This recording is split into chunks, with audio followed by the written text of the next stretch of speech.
Where are the top 3 hotspots for buying your next investment property? That is what we want to cover off tonight. We have the one and only Terry Ryder of Hotspotting Australia. He is an absolute legend in the property space. You guys would know him. You would have heard him. You would have heard his business name. He's been in the game for over 40 years, and all he does all day is crunch the numbers, crunch the data, look at the infrastructure, look at the trends, look at where the property market is going so that we can jump on the capital growth train to be able to make money as property investors. And this session is absolutely no different to what you can expect from Terry on a daily basis. It is unreal. We went through so much. Why do properties grow? What causes capital growth? What are some of the rookie errors that property investors are making? How do we overcome these fears and actually look at the data that stacks up? How do we compare one region to another region to make it have sense for us? And what are those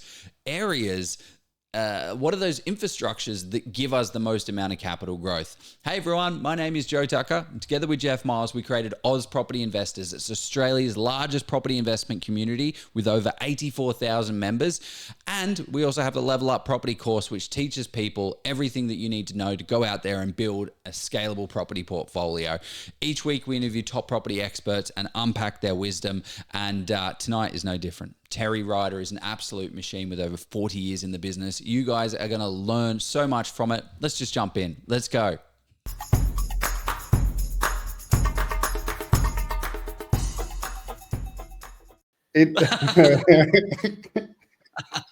And we are live on Oz Property Investors, where we have the big names and we have the big fun. We have the incredible Terry Ryder on the show today, and the well-bearded Steve Polisi. Oh my gosh, I'm messing up your name already, mate. Jesus, we've been friends for too long. How are you? How are you, Terry? Wonderful to have you on the show. Look, I'm really good. Life's never been better, even though I seem to be getting older and older. Really still enjoying and loving what I'm doing every day, and business is good, and no complaints. You just came back from Europe. You've just released an awesome new book. Like, if you complained, I wouldn't believe you. Steve, how are you, mate? Well, I want to touch on that. So when I did a roadshow with Terry, we did some of the capital cities. We did a bit of a commercial resi kind of hotspot location roadshow. And I asked Terry that. I'm not sure if you remember this, Terry. Remember I was like, what's the goal with you? Like, you're pushing on, you got a big portfolio, successful business. What's the exit strategy? And you're like, none. I love what I'm doing. I'm actually writing another book, et cetera, et cetera. Like, you still love it, which is rare, I'd say. I'd say a lot of people kind of tire of this industry. Yeah, no, I think retirement is for people who don't love their jobs, and I love mine. And sometimes I say to people, because I sometimes get asked, when I'm doing maybe a presentation to a seminar, if you're so smart or so successful, how come you haven't retired? And I said, well, you're assuming that retirement's the big goal. And I think if retirement's early retirement's your primary goal, I think it's a bit of a sad goal to have. I think, truly successful people, look at the most successful people in the world, they never retire. They just keep wanting to do stuff. They want to keep achieving and creating things. And, I'm a little bit like that. The only thing I want to perhaps be working my day job less is to write more books. I love the process of researching and writing books, and I want to do more of that. So I'm not going to stop doing things.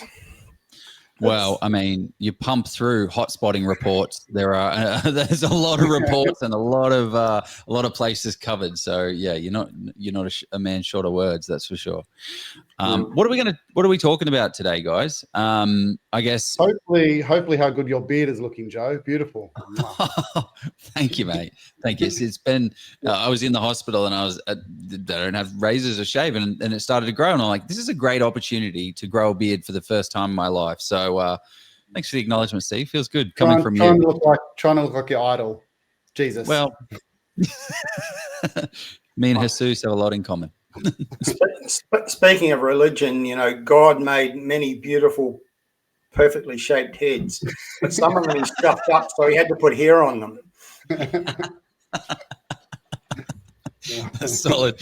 Okay, so what are we talking about today, guys? We are covering off capital growth. that is the most important thing for a property portfolio. Well, depending on your stage and depending who you ask. Steve Blissey loves a bit of cash flow, but it's all about capital growth. We have the 3 top hotspots for Terry Ryder. For the people that don't know who Terry Ryder is, he is arguably Australia's most experienced independent property researcher. He has over 40 years experience in this industry. He runs a business called hotspotting.com.au, the creator of Price Prediction Index, a famous report that uses like sales volume to forecast that future capital growth and where prices are going to rise before they do. And previous to this, a little while ago, you were the property editor for Courier Mail and Australian Financial Review. This is your space. It's awesome. I love it when, like, kind of what you were saying about retirement. It's like, I love it when people find their space, go headlong into it, and absolutely crush it. You have been our little, if we have a little dream board for this podcast of people we want to get on there, mate, you've been up there for a little while. So I'm excited to have you on.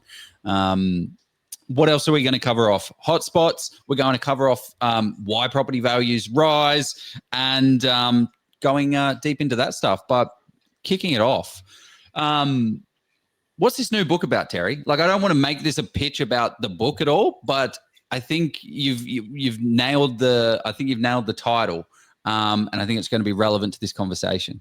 Yeah.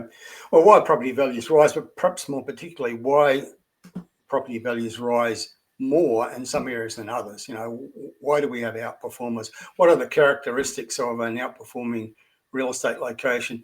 And I thought the book needed to be written because there are just so many Australians who are really passionately interested in real estate investment, and they wanted to use it as a vehicle to achieve financial independence and maybe retire early if that's your goal.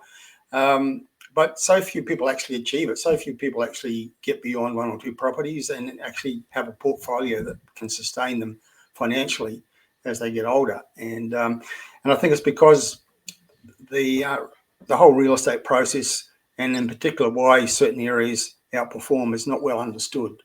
So I've tried to distill my 40 plus years of researching and writing about real estate and investing into this book to explain, by using a lot of case studies and by explaining the metrics we use to forecast, why certain areas should be targeted more so than others. Yeah, love it. I think what you talk about as well, of where the opportunities are coming for next, like it might be a little bit surprising for people where you're going to cover off maybe, one asset class that used to be a little bit of an ugly duckling is now starting to become a nice little swan. So I guess what are some of those rookie errors that people are making in their portfolios? Like you see all these people that have incredible portfolios and they keep going. They stop making these silly mistakes. They might make them early on, but they keep pushing forward. What are some of those core go-to ones? Yeah, I think the people who are truly successful avoid making these rookie errors. But I think, as you point out, when they start out, most people do start out by making a mistake. And, a rookie error number one is they get the first one wrong. If you badly stuff up your first attempt at property investment, it makes it really hard to get a second one and a third one. Surprising, though, how many people I speak to have gone on to be successful property investment who do have a story about how their very first 1 or 2 didn't go so well because they didn't know enough and they weren't smart enough to know that they should be, investing in research and good advice and having mentors and having a team of experts around them before they started spending the big money. So getting the first one wrong is a mistake that far too many people make, and it really does hinder their forward progress. Yeah. And I think that's common. Like, sorry, not common. It's more important now than it was 5-10 years ago, right? Like where you could buy 1, 2, 3, 4, 5, 6, 7, 8, 9, 10 properties. So you could mess up and it's okay because you can buy another one, you can keep going. But the way that borrowing capacities and serviceabilities are going, you mess the first one up. It's so much more crucial now than it was back then.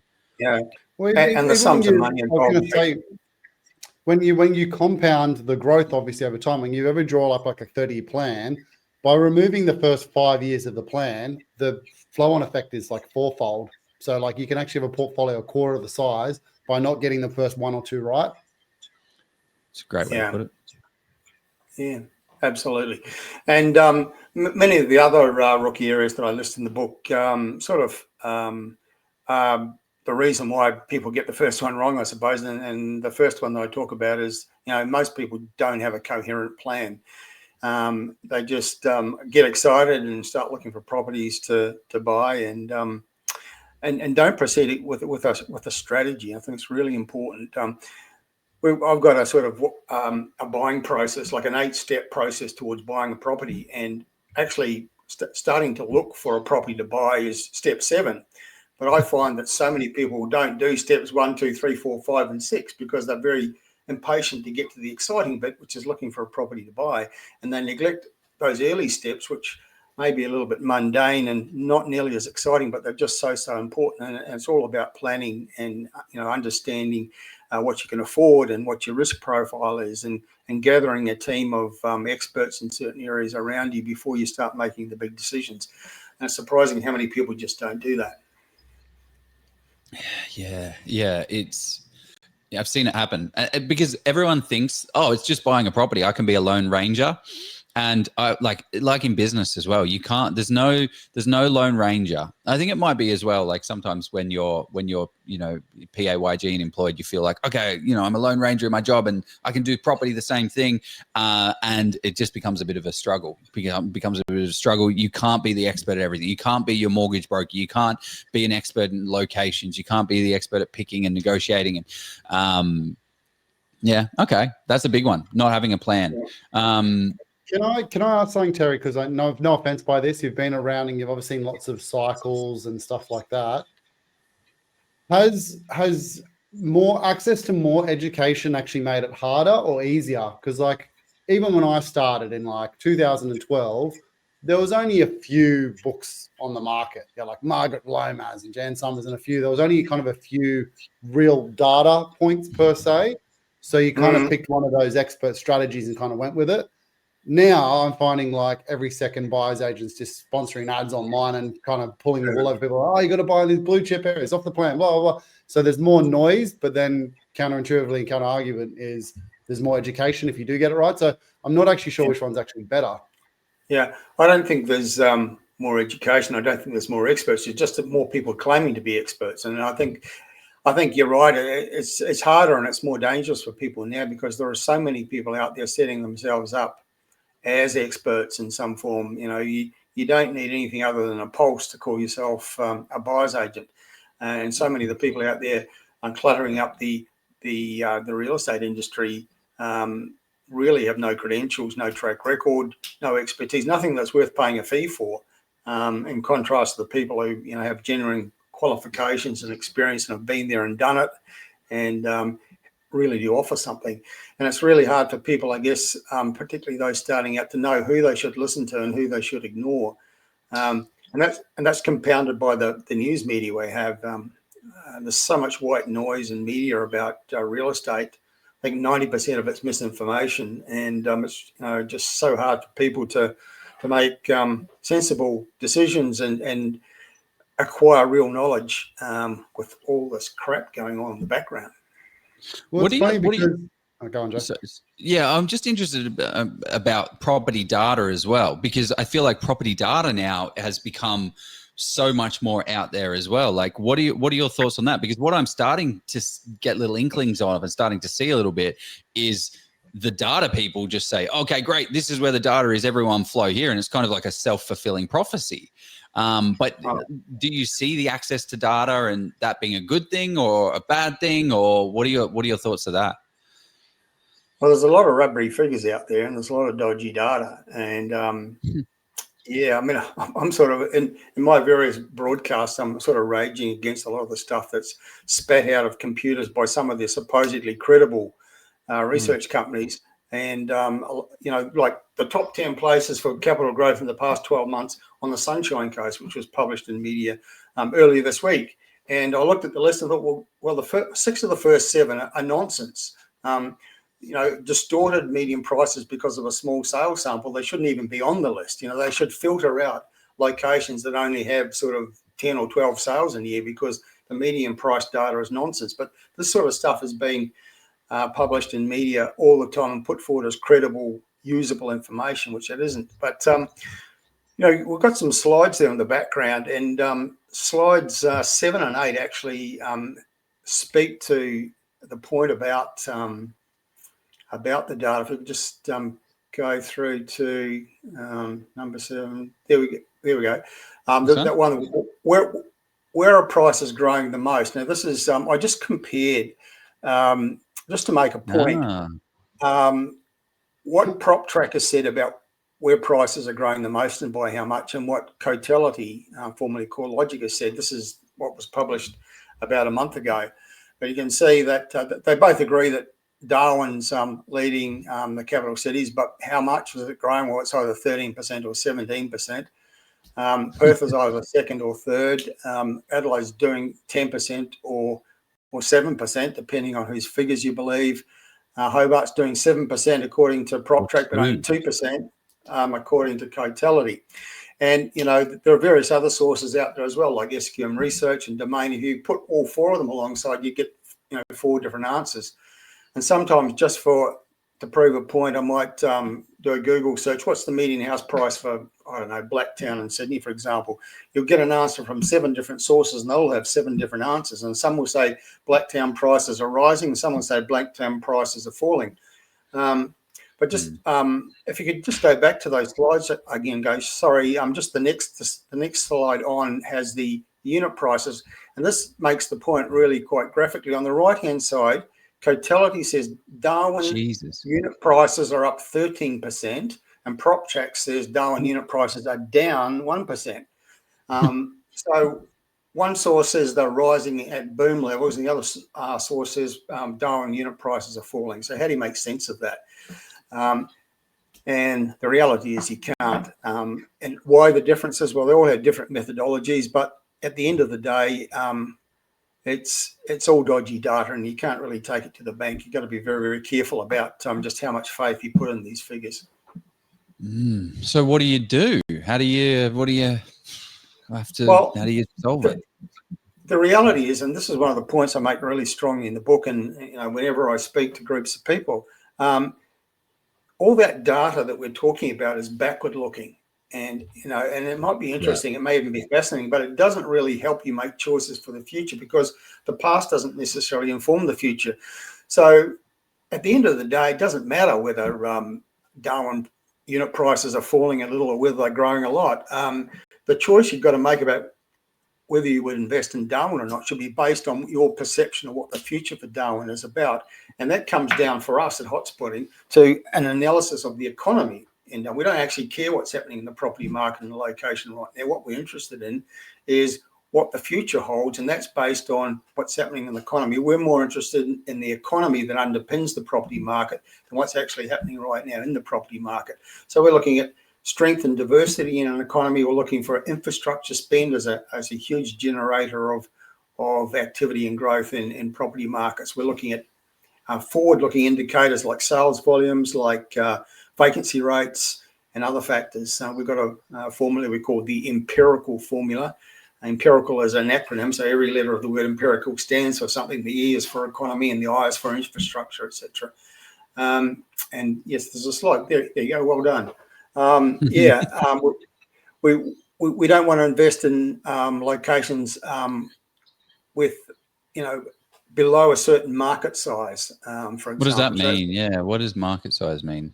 Well, I talked a little bit a few moments ago about places that sometimes pop up in these top 10 lists where there's only been, say, 10 sales in a year. So you get distorted median price. These are very small markets, and we think people should be investing in markets that have a certain level of substance. Preferably. It de-risks it, right? Like you start getting some real data that you can actually rely on. You can have some confidence in what you're reading, because if there is 10 sales, that's not going to give you anything for the year. That's right. And if there's only 10 sales in the year, that's a very, very small town or a very small suburb, and it's a high risk place. We want places of substance with an economy that's got diversity, and a market that small isn't going to have that. We're interested in what's happening with population, but it doesn't have to be a strongly rising population, because there are many like suburbs that are strong future growth prospects in capital cities. The population isn't growing because they're built out. There's no scope for future population growth, nevertheless. So population growth doesn't have to be a dramatic component of your choice about location. We're more interested in what's happening with economies and, you know, how much is being invested in infrastructure. That's such a big generator. We've just recently created a new resource for the hotspotting portal, which is about the projects that are happening around Australia, a really good source of that information. And we're playing around with it today. I'm always interested in hospital projects because I think it's a huge marker of growth. And I often say to people, if you're looking for a really simple but effective formula of good places to buy, they're going to outperform. They're going to be amongst those outperformers. That why property values rise more in these areas. Look at where they're building these big billion-dollar hospitals. Now, there's like 3,000 or 4,000 jobs in building them over, say, 2-3 year period. Then when they're finished, there's like 5,000 or 6,000 jobs in running them. And of course, people want to live close to where they're working. And many of the people working in hospitals are highly paid medical specialists. So it's inevitable that local property markets are going to be pumped up by a project of that scope. Now, right now in Australia, the research from this new source we're now using, I found out today that around Australia, there are 144 hospital projects valued at least $200 million. Most of the ones we're interested in are sort of like $500 million, $1 billion, $2 billion. But there's 144 of these big projects total investment $116 billion at the moment. Now, these things are just massive game changers. I'll talk about that. Some of the locations I nominated for, my top 3 for places to buy next year have that factor in play. It's the reasons why I'm picking them. But, Toowoomba, Steve, I know you're interested in Toowoomba for all sorts of reasons. I love Toowoomba as a market for people to invest in. It's got a $1 billion hospital just starting construction on top of everything else that's happening there. Bundaberg in central Queensland's got one. Bundaberg's already a great place to invest, but add a $1.2 billion hospital to the mix and it suddenly becomes billion. Yeah. And there will be 5,000-6,000 people working in this thing when it's finished. So you get lots of bang for the market when it's being built, but you get a lot more when it's finished. As opposed to say like lots of jobs in building a motorway, but there's no jobs in running it. Whereas with a hospital, there's more jobs in running it than building it. So you get this lasting impact on the local property market. So we're really interested in this stuff as a real marker of places that are going to really be outperformers in the future. And is there a timing element to it to kind of think and factor in for an investor? Like, I mean, they announce a $1 billion hospital and they're not going to start digging or making it happen for another year, 2 years, 3 years, 4 years. Do you wait until they break ground and then that's when you start considering it, when they start construction, and where do you think about it that way? Yeah, I think you've got what we do is we monitor the progress because, it's a very good point because politicians are very good at announcing these big things, particularly when there's an election looming, and then forgetting about them after. And sometimes these big things that are announced don't actually happen. So you want to get to a point where you feel, 99% confident this thing's going ahead. They don't actually have to be, rising out of the ground, but it gets to a certain point where, consultants have been appointed, approvals have been given, there's movement on the ground, that they're serious about it. And that we got to that point with the Bundaberg Hospital, 6-8 months ago, and we're very close to when they actually start rising this thing out of the ground soon. So, pretty sure that one's happening. Same with the one in Toowoomba, but there's plenty of others around the country. But you do have to sort of wait a while. Don't get overexcited when the first announcement's made because it may never happen. Yeah, and one of the things that I see a little bit that people get really excited about are these $1 billion solar farms or wind farms. Like, are those is there? You don't think about it as total dollar value for an infrastructure project, do you? Like, are there hospital high value? Like, what are some of the more lower values that might attract you because it's got a big value but might not actually be any good for people? Yeah, well, I think that's also a good point, and I think.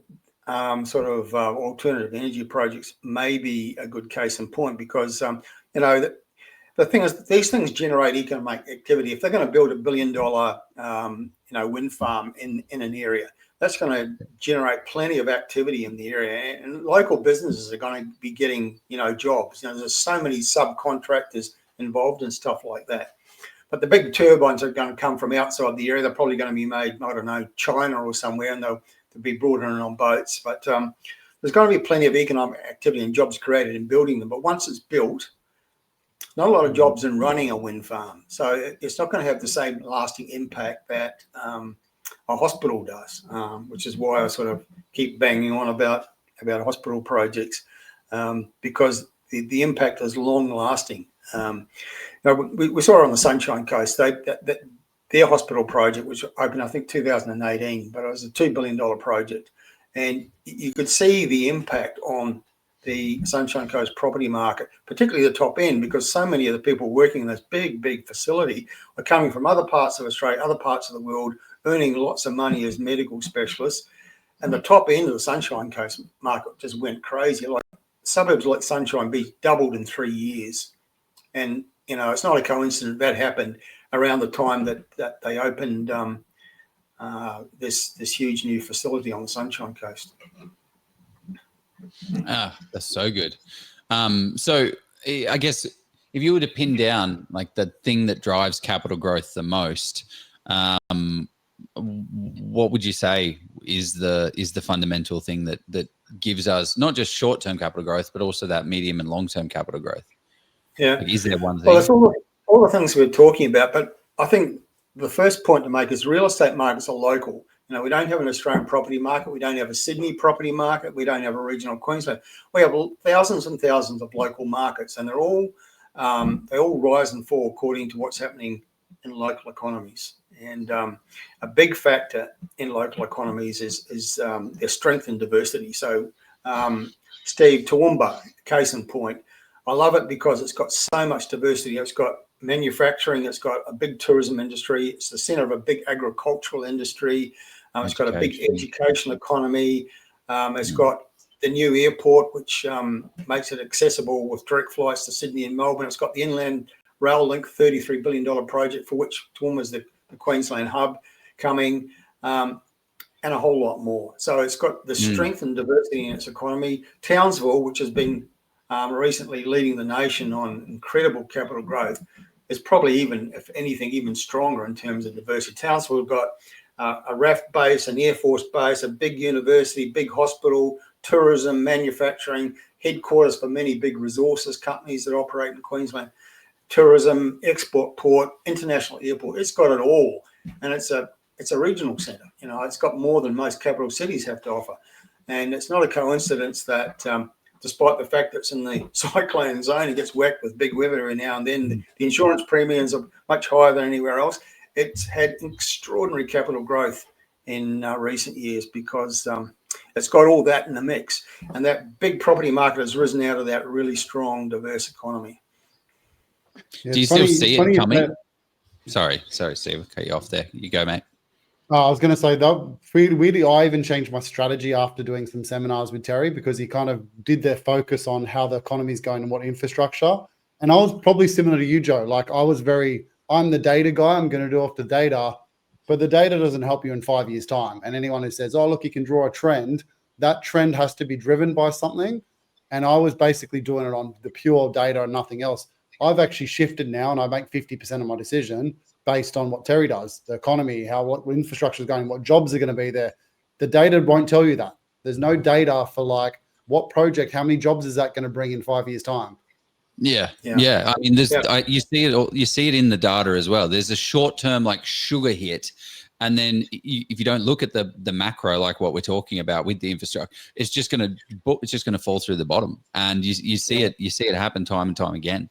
Yeah. So if you look at any one of our location reports, we tend to do our reports on local government areas, not individual suburbs, because media loves to say, here's the top 10 suburbs for growth next year. We don't believe that one suburb outperforms all its neighbours. Growth happens in clusters. Like someone asked me last week, I want to buy in Toowoomba, which suburbs should I buy? And I said, I don't think it really matters. Buy good, well-located real estate in Toowoomba. The name of the suburb is not important. Buying in Toowoomba is important. Yeah, damn, I lost my Buying train into of thought. Toowoomba is important, not the suburb. The suburb is not the Yeah. key. The key thing there. Very interesting. Okay. I mean, you can still, kind of pick the eyes out of it, but I guess it comes down to as well your budget, right? Like in Toowoomba, there's $1 million suburbs, there's $600,000 suburbs. So I guess your budget and your brief is really going to dictate where in Toowoomba you're going to be able to go. That's right, exactly. I think, it comes down to you want the individual property that you buy to have proximity to desirable things, just the basics like schools and shops and public transport and maybe sort of recreational space, sports fields, those sort of basic things. But the name of the suburb isn't that important, I don't think. But, media keeps pumping out these top 10 suburbs to buy. And I was asked to contribute to a list like that today, and I said no, because fundamentally I don't think it's a sound basis for giving people advice.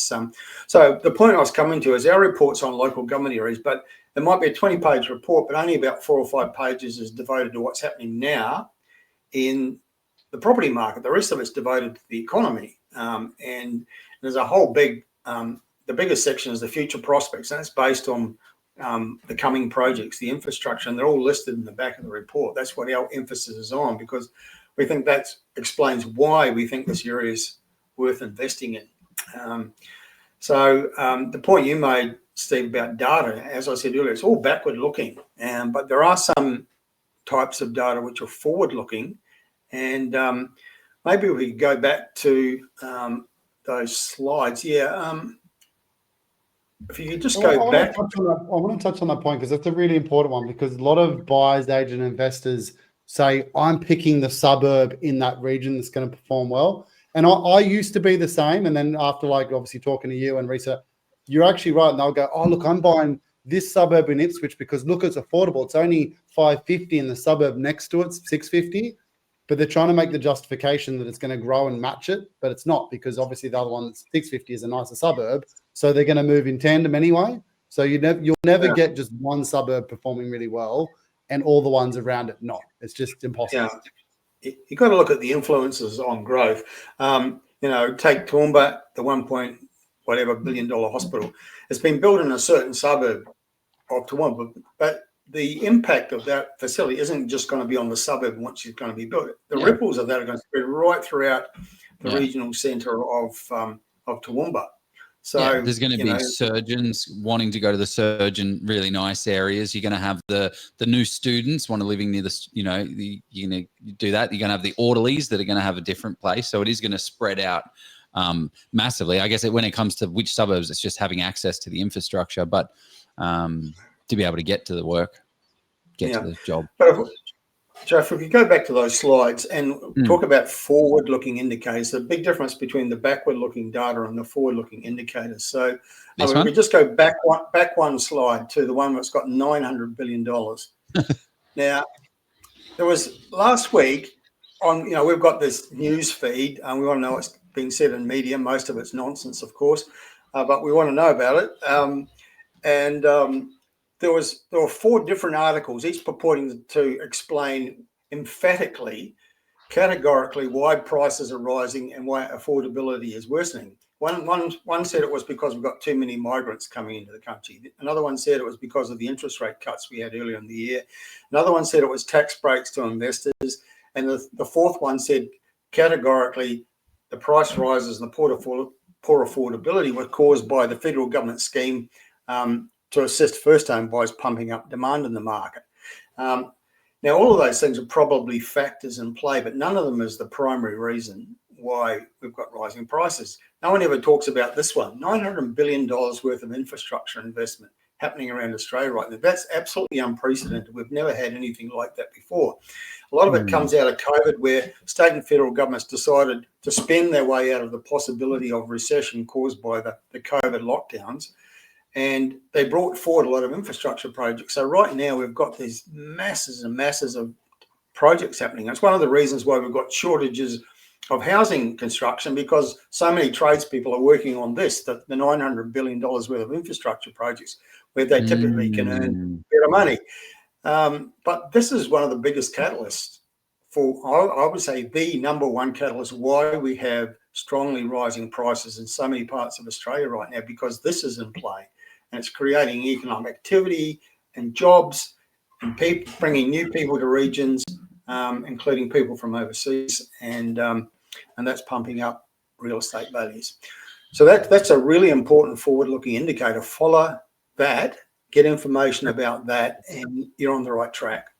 So how do you feel about 2026, 2027, 2028 property market right now? You know, we've just gone through the biggest boom in Australian history over the past 3 years. Property prices are 600, like getting into a half decent place now is $600,000. Like that's starting 600, 700, 800,000. What are your thoughts? Are we still got growth? We're still going to continue, or are we going to start to stagnate? Yeah. Well, no, I mean, I think 2026 is going to be a year of strong growth because, you know, all the factors that are brought at this point in time are still in play. We still have really strong demand in the market. We still have shortages of everything, shortages of listings of property for sale, shortages of rental properties. We're not building enough new. And, you know, as I say in the book, Australia is a wealthy country, and we've got a very strong culture of real estate ownership, and it's not hard to get finance. And, you know, we have a very wealthy like baby boomer class, which is, you know, typically helping their adult children. So, et cetera, you know, we still have, even though people say no one can afford to buy, people are buying. First home buyers are really active right now, you know, despite the reality, despite the media saying it can't happen. If we go actually to like the second slide on that page, we go back a bit to slide number 2.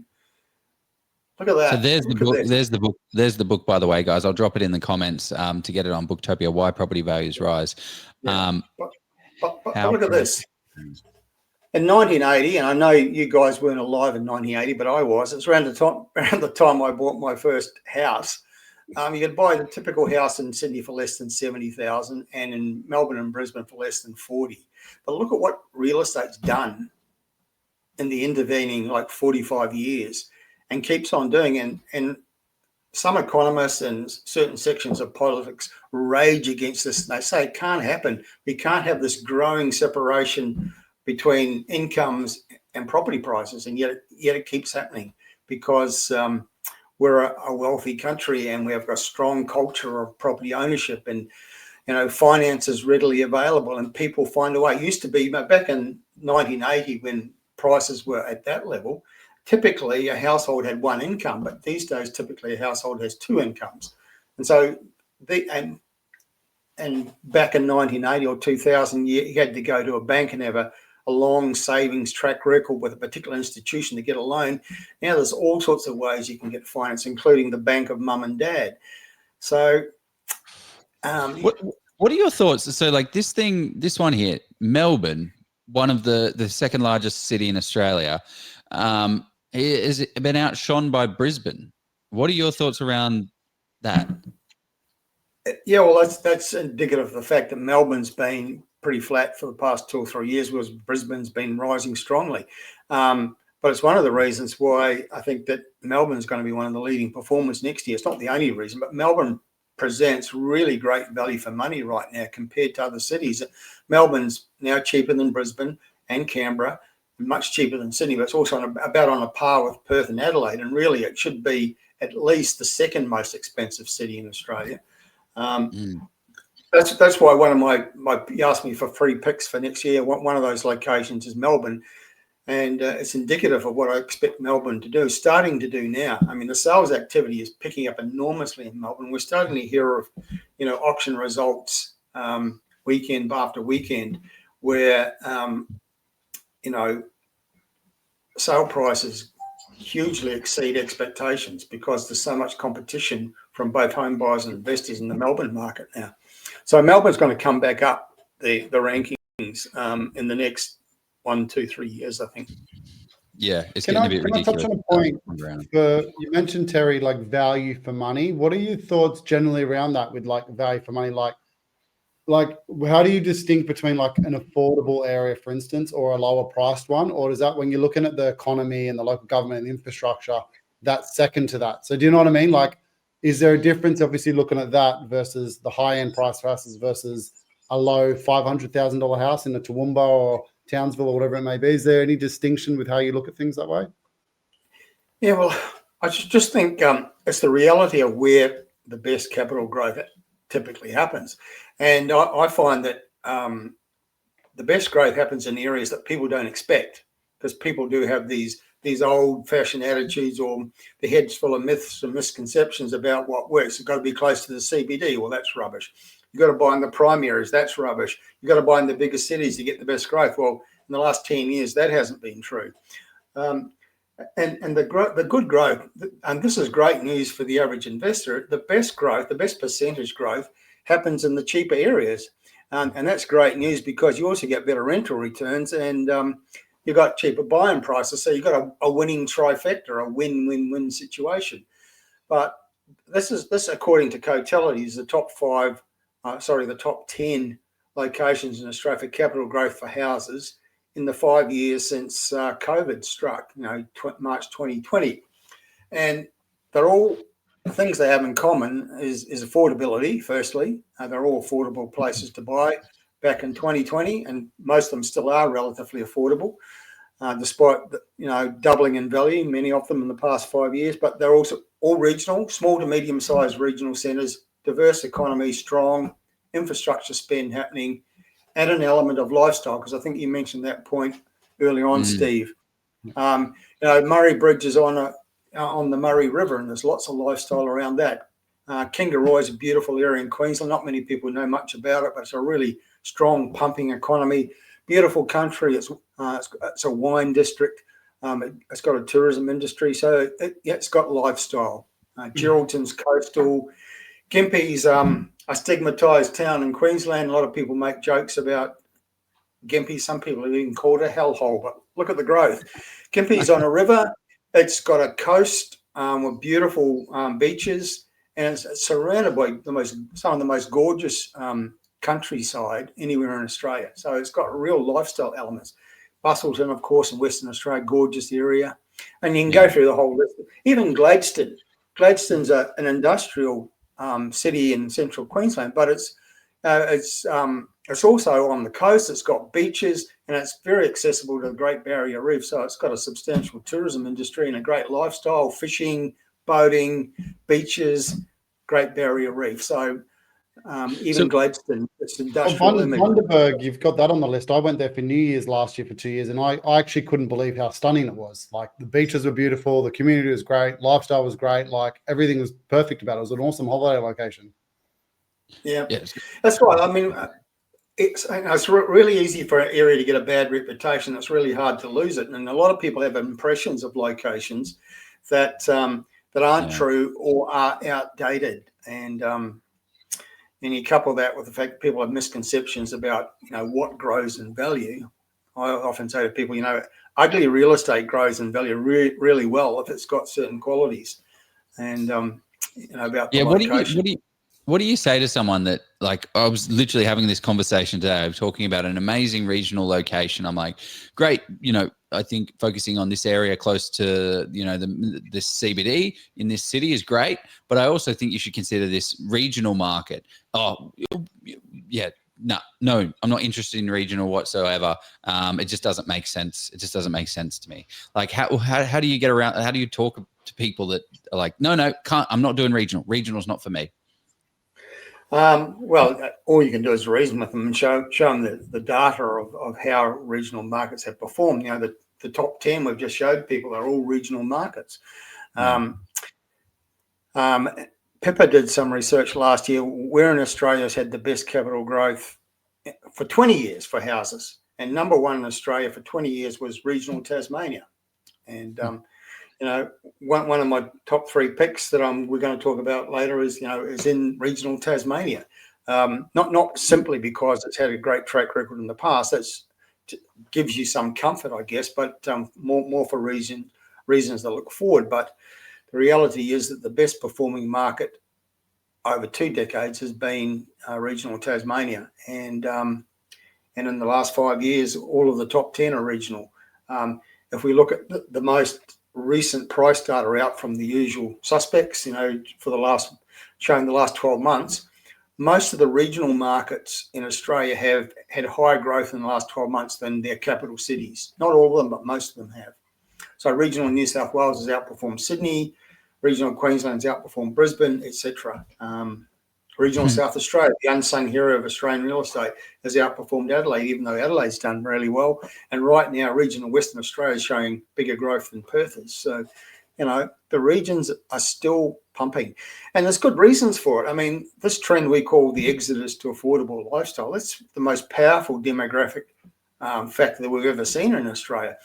Enabled by technology, people don't need to be in the big cities to do what they do anymore. I mean, my team, I'm in regional Queensland, and some of the guys are in Melbourne, and we've got other people in other parts of Queensland. One guy's in Adelaide. People, we don't have an office. We've got people all working remotely, and we come together like this regularly and have conversations. And twice a year we get together in the same place so we can actually see how tall we are, because some of them I haven't met yet. But technology means people realise I don't need to be in the big, expensive, congested city anymore necessarily. So we've got this huge movement of for 100 years the movement of population was from the country to the cities, and now it's going in the other direction. So Sydney loses 100,000 people every year now. The only reason its population grows is because of overseas migrants, but masses of people are leaving Sydney and Melbourne every year and going to regional areas, and that's one very good reason why we've got regional markets outperforming. Well, what I like... Yeah, sorry, go ahead. I was going to say, is that kind of twofold? One, it's obviously lifestyle, and then the second one is affordability. So obviously better bang for buck. If they can have a city job per se and a city salary, they can afford more bang for buck or have leftover spending. Yeah, and the ideal for a lot of people have achieved is they decide, I don't need to be in Sydney anymore, so they sell their Sydney home. They go to a regional area, it might be in the Central Coast, or it might be somewhere around Wollongong or Orange, wherever, buy a home of comparable standard, but for half the price. And so they haven't downgraded in terms of quality, but their lifestyle has been revolutionised. They've got a big lump of money in the bank because their regional home is half the price of the one they sold in the city. Something like that. That equation is fairly typical. So, and it's not like you sacrifice in terms of services and amenities. I mean, I live in a town regional town with maybe a population of 6,000, a lot of people out living on acreage. Everything we need is here in this little town. We don't have to go anywhere else for our shopping or for clothes or for great restaurants or for lifestyle. We might go to Brisbane to watch the Ashes cricket this coming weekend or something like that. But we're not missing out on anything being in these vibrant regional towns and cities. So the lifestyle is fantastic. One of the things that one of the things that you mentioned was, a lot of the data is looking backwards. So we're looking at the information, we're seeing it backwards. You're trying to make decisions in the rearview mirror. Are there indicators, like what are the indicators to look forward? Like what are those forward-looking indicators that are going to allow us to future set, look at the data, not from a macro, because the macro is really, really good, but it's like, why now? What about the, not timing, we're not trying to time the market, but... Okay, if you go back to the slides and that one with 9 billion, which was, just go, you're in the right spot. So go to the next slide. Here are some of the forward-looking indicators. Now, we've seen throughout history examples of where a market's had very low vacancies and it's had 1 to 2 years of really strongly rising rents, but prices haven't moved. That's an indicator that market's about to take off. And I'll show you in a moment a couple of examples of that. Sales volumes is one that we do with the price predictor index, as you mentioned, because trends with sales activity translates usually into price trends, but there's a time lag. So that's a good forward indicator. But if we go to the next slide, it's just looking at what was happening with vacancy rates. In 2020, media was telling us prices were going to collapse, and for various reasons, we were saying no. We think the opposite's going to happen. We think we're going to come into a really strong market. And one of the forward indicators was vacancy rates was dropping dramatically month by month. By the time we got to the end of 2020, they're heading down towards 1%. That was a forward indicator that something was going to happen with prices. And if we go to the next slide, rents up, but prices not moving. Sydney in 2011 and 2012 had big rent rises, but prices were flat, and then followed 4 or 5 years of really strong price rises in Sydney. That was back in the days when Sydney was a national leader. The recent and still quite strong Perth boom in 2020, this is what preceded it. It was the national leader on rent growth, but prices hadn't moved for the previous. The slide says 6 years. I think it was actually about 10 years that Perth had prices that were actually falling a little year by year. But they had this big rental growth in 2020 and prices still hadn't done anything. But then what followed was several years of nation-leading price growth, and its prices are still rising in Perth, though not at quite at those same high levels. So that's another great forward-looking indicator. With the price predictor index, where we monitor the sales activity, that's a really good one. And I'm right now going through the latest set of quarterly data, and it's showing some really interesting things. It's confirming that Melbourne and regional Victoria is rising.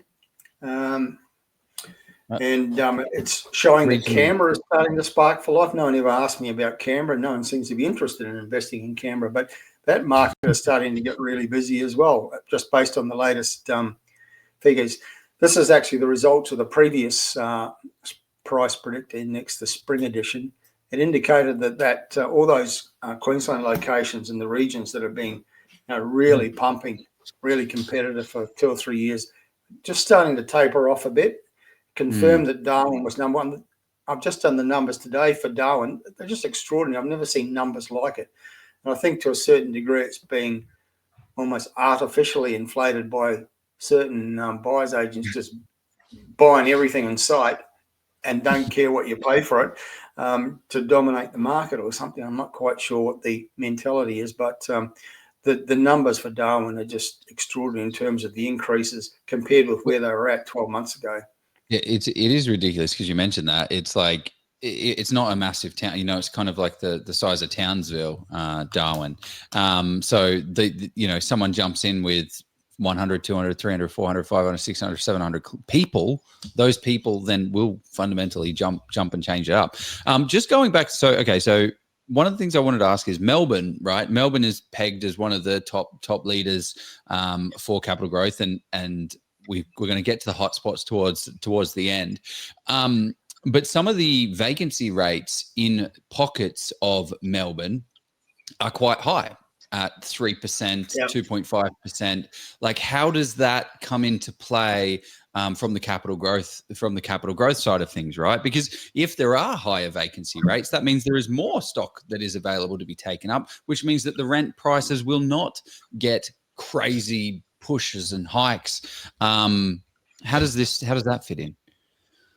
Yeah, well, certainly it's a point well made, and there are certain pockets in Melbourne where, and they tend to be the new development areas where vacancies are, like out around Melton, the city of Melton out in the west. Some of those postcodes have got really high vacancies. So we certainly, that's why we're not including Melton in any of our hotspots reports. But other parts of Melbourne don't have that problem. So, the areas we're focused on are areas that have low vacancies and lots of other factors in play. So, I mean, those high vacancies aren't widespread across Greater Melbourne. Correct. The overall vacancy rate is like, depending on whose figures, 1.5, 1.6, 1.7%. So well below 2 and certainly well below 3. So overall, Melbourne doesn't have high vacancies, but some pockets do, and you need to avoid those. Because it's kind of like you said, you don't focus on particular something, you focus on the local government areas, the LGAs, which are generally, you're never going to see a huge disparity in vacancy rates in an LGA unless there's something unprecedented about that suburb, like it's just completely different. So I want to go back to Joe's sort of question about when you're saying when infrastructure goes in and you say, the right time to buy is typically once the plans have locked in, you might start digging dirt. But is that the formula? So work out what infrastructure, what economy is really strong, and then go and match that up with your data that you're looking at. Obviously, the change in days on market, how the vacancy rates, are the rents climbing, and that's the perfect storm. You get both of those right, and that's where you get the short-term and the medium and long-term capital growth. That's right. Yeah. Strong, diverse economy is the starting point. I think certain population size is important. Then you look at the dynamics in the local economy and jobs being created. Then you look at see if they've got that additional factor with the big infrastructure projects, and many places do, because there's, as I showed, $900 billion worth, lots of projects happening around the country, 144 big hospital projects happening in different parts of the country. And another method might be the biggest single national project is the Inland Rail Link, which you're aware of, obviously, Steve, apropos Toowoomba, but it's connecting Melbourne to Brisbane via various stops along the way through New South Wales up to Toowoomba. And, some of the places along the route of that are already good, really good, solid regional places with strong economies, etc., like Wagga Wagga, for example. Really like places that got military economies. That's another thing that really pumps up. Townsville's got that. It's got a RAF base and an army base. So does Wagga Wagga. It's got agricultural economy. It's got lots of other stuff happening, but it's got the big military economy, which really has an impact on that region. It's got affordability, and it's on the route of the Inland Rail Link. So once all that's finished, it's going to be a really important city. Albury-Wodonga's on the route. Parkes, which is famous for the dish, but it's also agricultural economy. It's also a big transport logistics location, which is going to be enhanced by the Inland Rail Link. And it's, houses, median price for houses somewhere in the 400,000s at the moment. Then you go further up. Dubbo's not right on the route, but it's close, and it's an important city with rising activity. And eventually you get to Toowoomba in Queensland. So, that's another piece of infrastructure you could follow profitably, and look at. So that train really that's going to make a big difference. That a train just kind of cutting through, and that's going to move the needle. Yeah, well, they're spending $33 billion on this thing for a reason. And partly it's because of cost blowouts, because these things always end up costing double what they say in the beginning. But you're a meteorology. Yeah, it's a very important piece of infrastructure, and there's going to be huge advantages for towns and cities that are on the route, because it makes them really important places.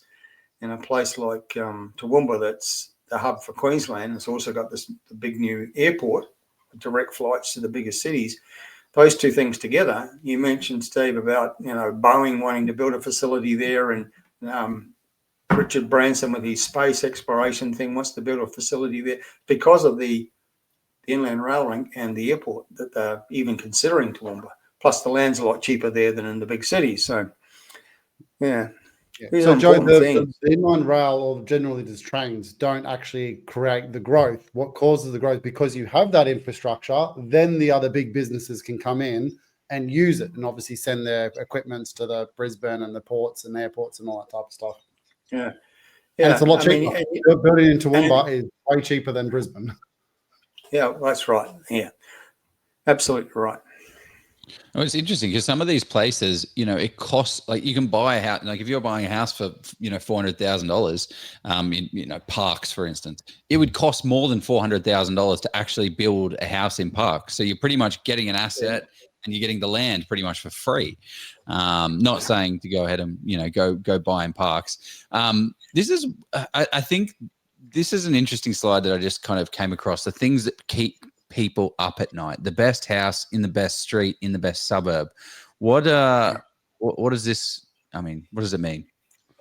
I just think people are focused on the wrong things. Ideally, when you buy an investment property or a home, you want to get it all right. You want the individual property to be great. You want it to be in a great street. You want it to be in a great suburb. But those aren't the most important things. Most of the heavy lifting for capital growth comes from the broader region, as we've been talking about for the last hour. And if you go to the next slide, this is a bit of research that Propertyology did, but we sort of agree with this. They say that 70% of the capital growth comes from the broader location, the city, the town. The street selection is only about 8% of the growth. The asset selection, can be 20%, but it's relatively minor. So people sort of worries too much about the actual bricks and mortar. You want it to be solid, of course. You want it to be low maintenance. You want it to be rentable, all of those things. But it's not where you get the capital growth. You can buy the best house you've ever seen, but if it's in the wrong location, you're not going to get the capital growth you want. Doesn't matter how glorious the individual property is.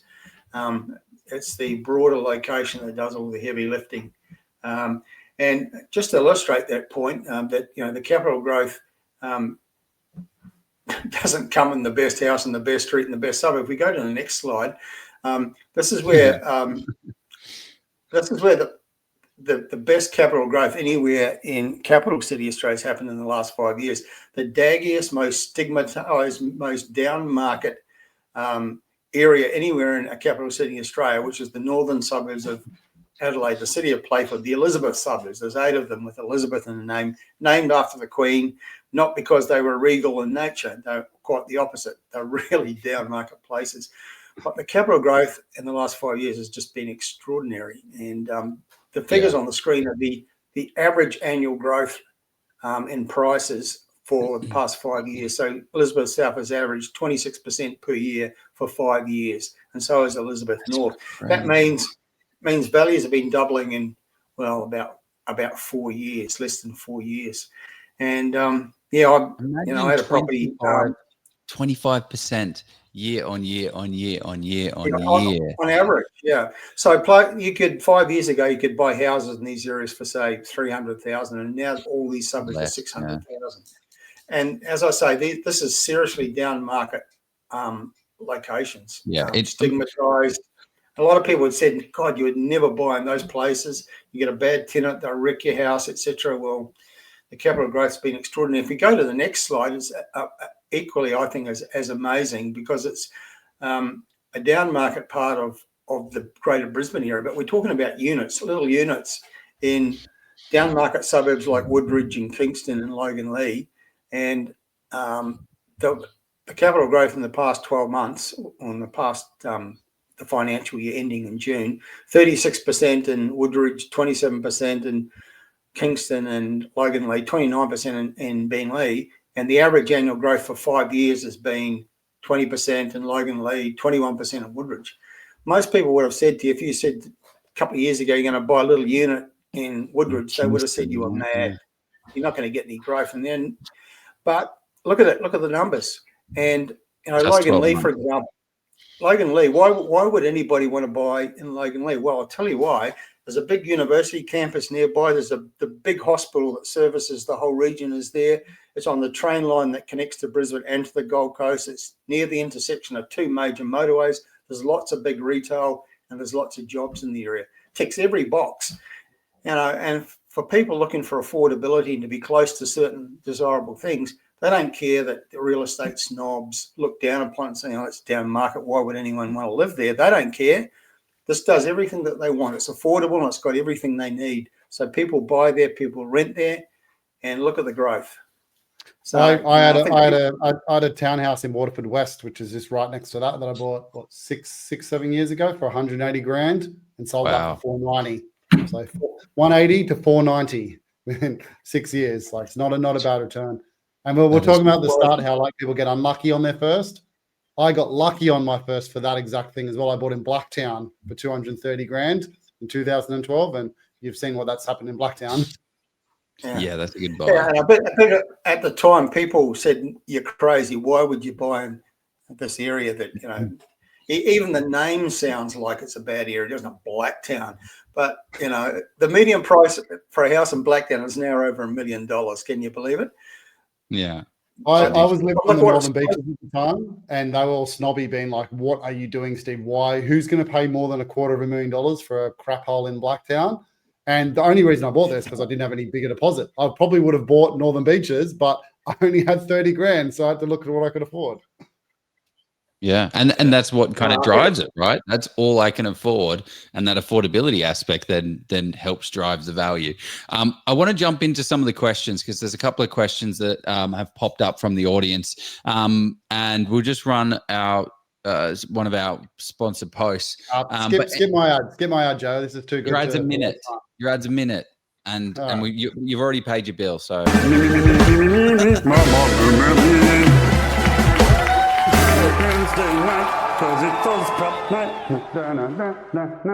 Oh, Jeff, I wish there was 3 investing books that covered everything property. Oh, Joe, there is. Steve has 3 books now. That I do, guys. I've got 3 books now. You probably don't even have to follow this group anymore. Just kidding. You want to keep seeing and hearing from me, of course, so stay involved. But in all seriousness, if you want to get the full picture of investing, residential, commercial, and development, these 3 books have you covered for the fundamentals. For AusProp members, here's the best part. I'm giving these books to you for free. Just cover the postage and I'll send them right to your door. Go to policyproperty.com or click the link below and get your copies today. You can also get all my spreadsheets, checklists, and resources free on my website. Happy reading, gang.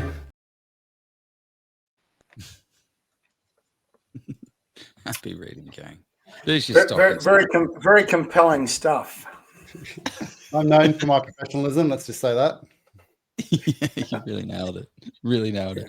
There was a really good question that has come up here. With the forward-looking indicators of rent growth without comparable price growth, does that also need to have underlying factors that are longer term? Examples. Example, if rent is up due to a project that is short term. Does that make sense? Hold on. I feel like I need to say it made sense when I read it the first time, and now it's not making sense to me. So you were saying basically the point was like we mentioned, obviously, if rent growth had happened without the property growth, like Terry was saying, that's a good indicator that price is about to move. But then they're asking about whether they also need to have the underlying longer term fundamentals, which I imagine is the economy, the infrastructure, which I think the answer is going to be yes, but I'll let Terry answer. Yeah, I mean, definitely. You want to tick as many boxes as you can. So it's a forward-looking indicator. But generally, to have comfort, you want to have more than one in play, and the ideal location has all of them in play. So there's been big rental growth. Prices haven't moved yet, but we've seen uplift in sales activity, which is another forward indicator. The economy is strong. There's infrastructure spend happening. And one or two of the places that we'll talk about at the end, of those 3 magical places that I nominated for next year, have those sorts of things in play or have had recently. Yeah, love it. There was another great question, and this might be, when is the right, so we were talking about rookie errors, like where someone bought one of those properties at the beginning where they kind of messed up. When is the right time to part ways with that rookie error property? It obviously depends on the individual circumstances. It depends what type of error and how bad a performer it is. I'm not quite sure how to sort of generally answer that, because it just depends on individual circumstances. Sometimes if it's just so bad, it's better to cut your losses and get rid of it and start again. I've interviewed people who have ultimately been successful. They started out with a disaster and it's bad timing. They just bought the wrong property for the wrong price and the wrong location. And once they realized that, they got rid of it, made a bit of a loss, started again, started making better decisions. A disaster is only a disaster if you don't put it to good use, learn from it, and make sure you don't make those mistakes again. But generally, my philosophy is buy good assets and keep them, never ever sell. Of course, there's no such thing as never, but and you do get to a point in life when you do see a reason to sell things to achieve other things. But I mean, it'd have to be a really bad a bad property for you to absolutely have to get rid of it.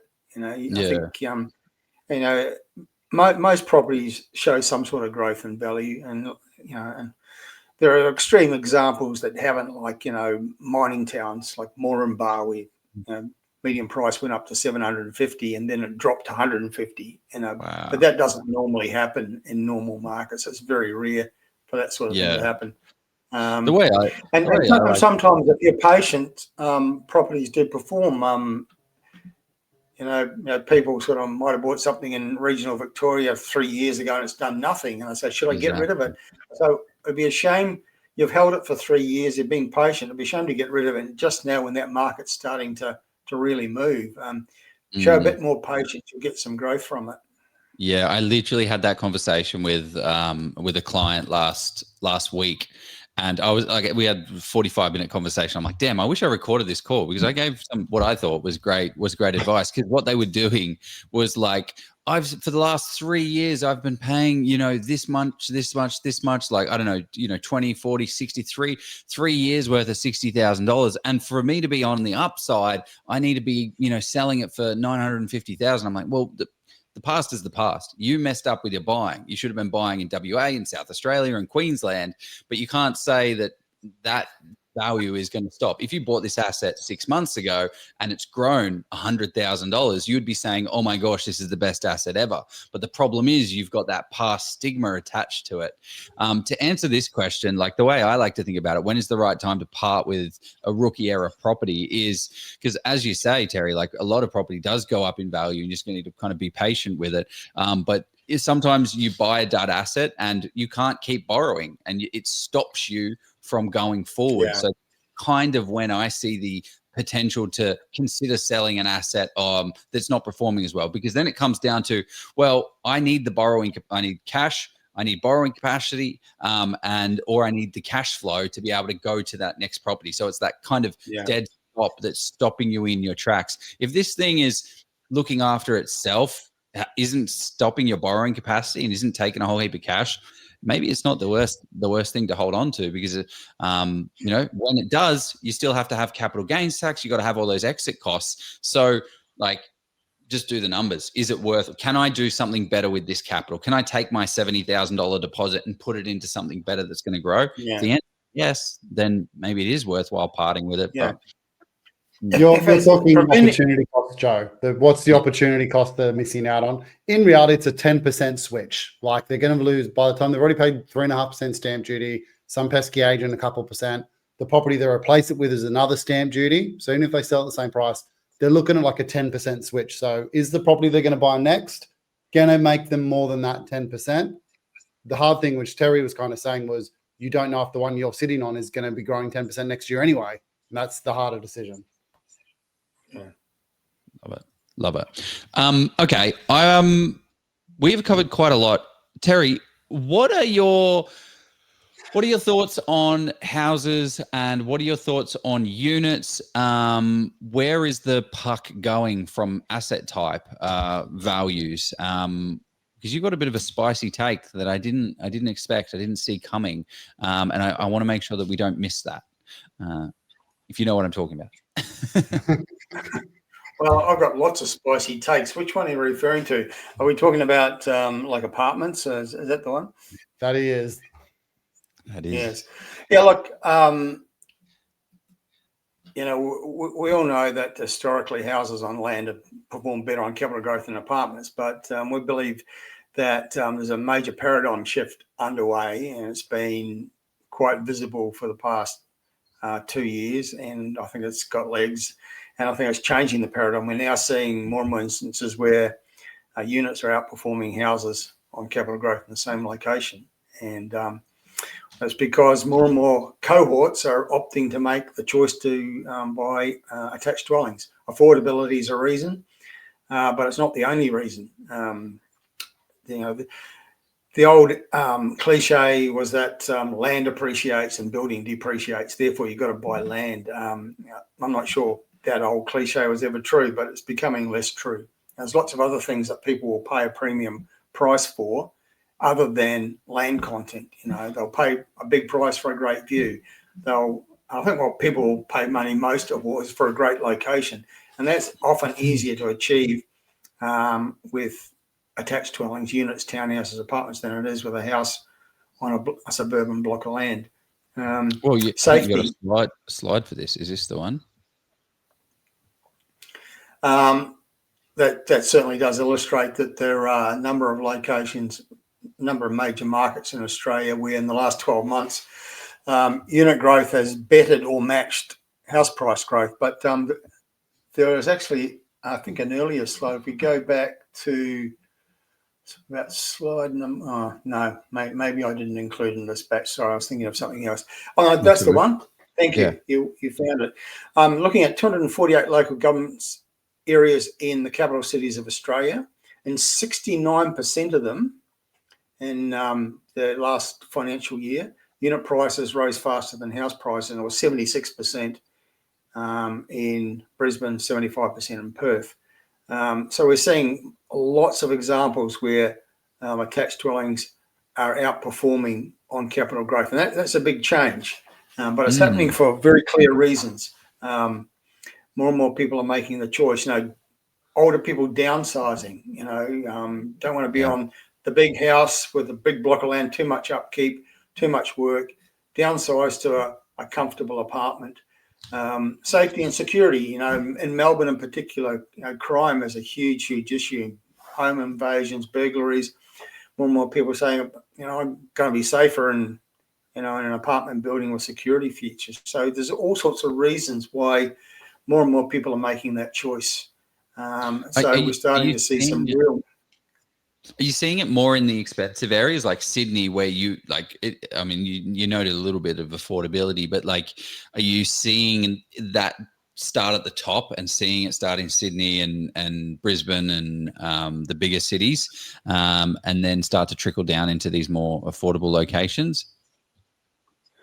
Yeah, it's happening in a lot of different places, certainly in the big cities, but it's happening in Darwin, for example. Darwin's had the cheapest houses in capital city Australia, but the uplift in buying of apartments has been quite prolific. They're even more prolific than the uplift in buying of houses. So we're seeing really, depending on whose figures you believe, some pretty substantial price growth in Darwin apartments, but it's happening I've just did today the numbers for regional New South Wales. So in Wollongong, in Newcastle, in Ballina, lots of different regional markets in New South Wales, we're seeing a big uplift in buying activity for units and townhouses and apartments. So it's becoming quite widespread. Is it plausible that, I saw a stat the other week, it was like 31% of Australians were born overseas, that we're actually starting to see a little bit of a cultural change where the old, two generations ago, buy land and house on land, that's kind of gone because a lot of people are coming from countries where living in a smaller dwelling is the norm and they actually don't mind it. Hence why even the Darwins and the areas where they're migrating to are getting that as well. Is that part of it potentially? I think that's another of the factors that's on my list of reasons why demand for attached dwellings is rising and capital growth is rising. Well, we've got big numbers coming in from overseas. Migration rates higher than we've ever had in recent years, and they're coming from places where living in attached dwellings is what people know. They're coming from parts of Asia or the Middle East where it's pretty rare for someone to have a house on a block of land. Everyone's sort of living in some form of attached dwelling, and that's what they know, that's what they're comfortable with. So I think that's a factor as well. Yeah, I'd imagine people are more comfortable, aren't they? There's another great question that's come in. Hey Terry, what are your thoughts on established Melbourne suburbs with very high vacancy rates, like 4%, but prices have moved 10 to 20% in the past 12 months. These are established areas that have been built up with great infrastructure, great amenities, but also a lot of established Melbourne metro suburbs have very high vacancy rates, i.e. Hoppers Crossing, Frankston North, etc. I don't know about the Frankston area. That's certainly one of the areas that we're strongly. And last time I looked at vacancy rates generally through there.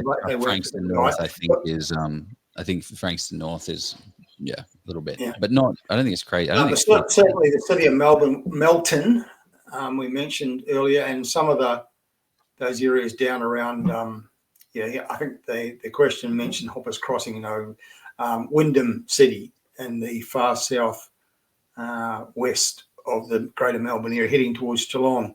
So you've got Point Cook and Tarneet and Werribee, those suburbs. Some of those suburbs have high vacancy rates. I think a Nevertheless, lot of the it's a problem. pretty strong sale.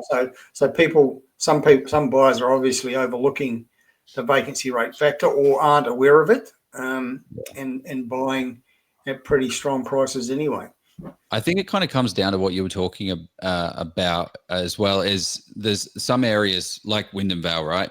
There is a boatload of supply out to the west. Same as Werribee, actually, as a suburb. There's a big pocket of area where it has got the ability to be built up, but then there's also another pocket on the other side of the little lake or river thing that is very much established and set up.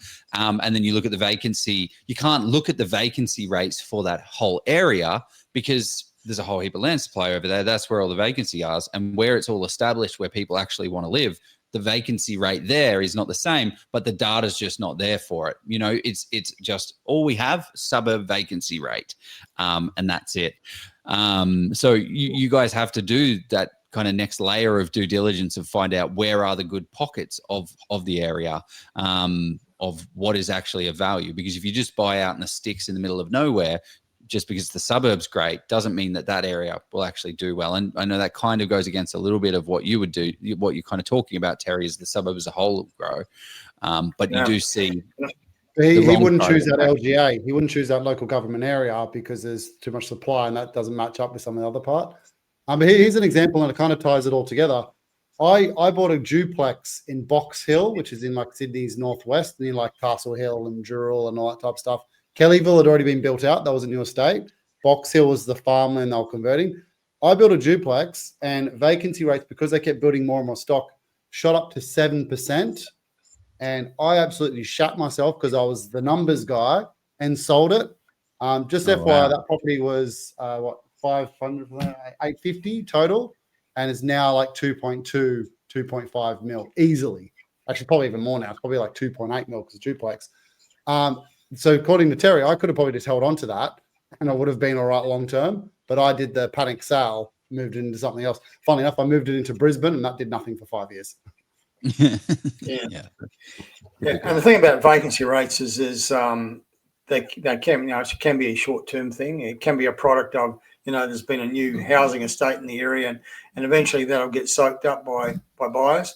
The other factor is that if you're a home buyer, you don't really care about the vacancy rates. It's only investors that care about that. So, and a lot of these areas where they're building new stock, a lot of the buyers are home buyers, first home buyers and others. So vacancy rates aren't necessarily top of mind for them.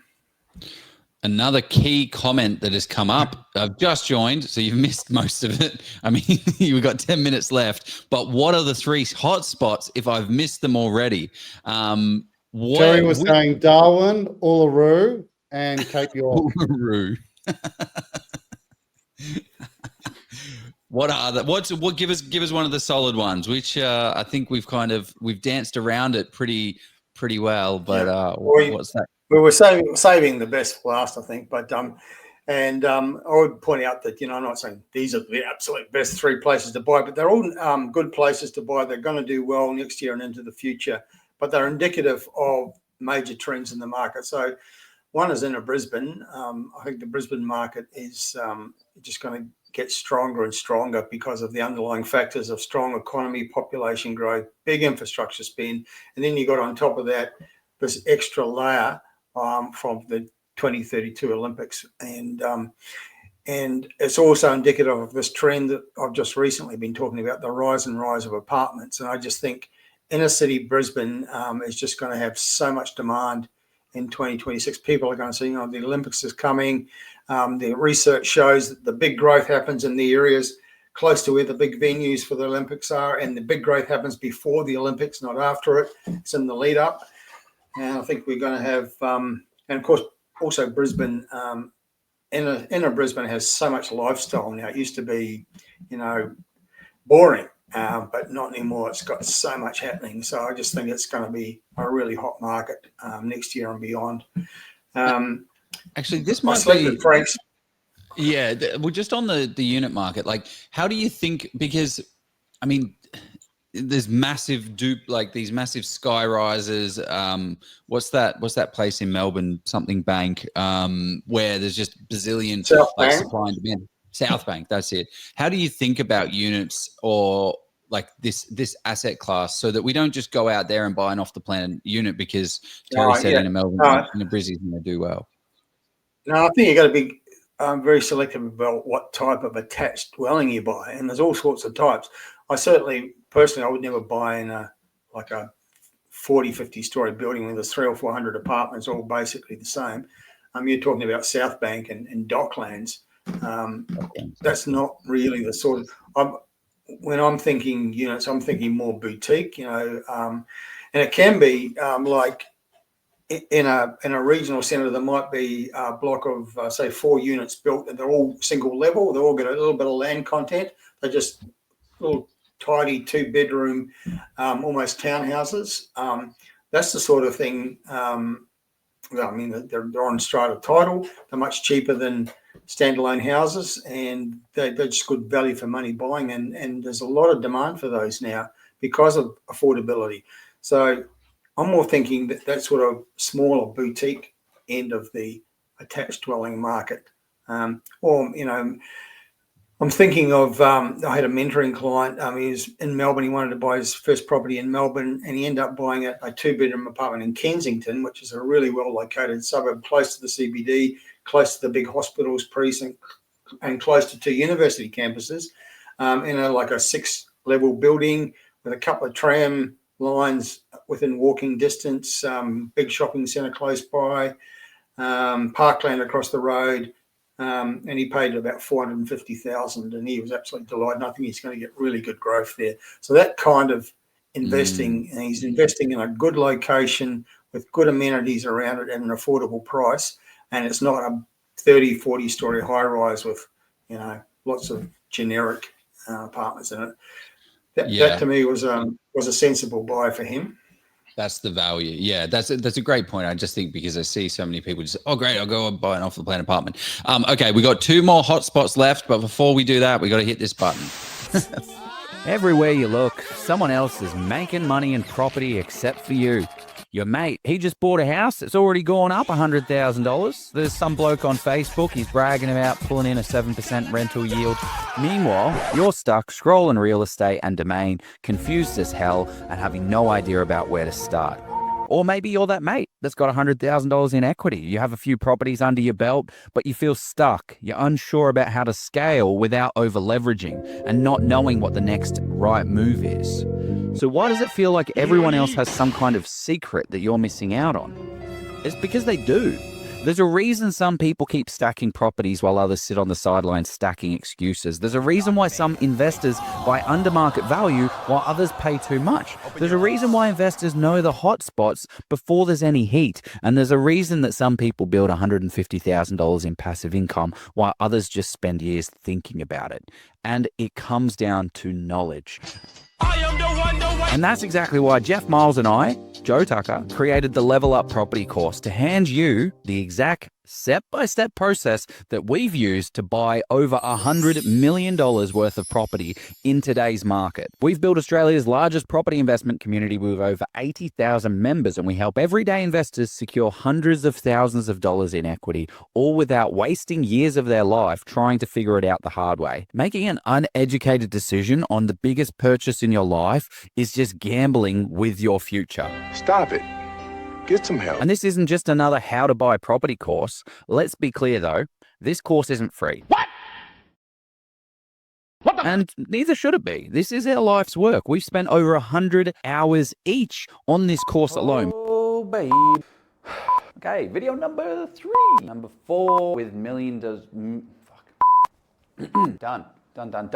We've got decades of experience, millions of dollars in deals distilled into a repeatable process that you can take away for yourself. If you're looking for free advice, there's plenty of noise out there. You can go and find that if you'd like.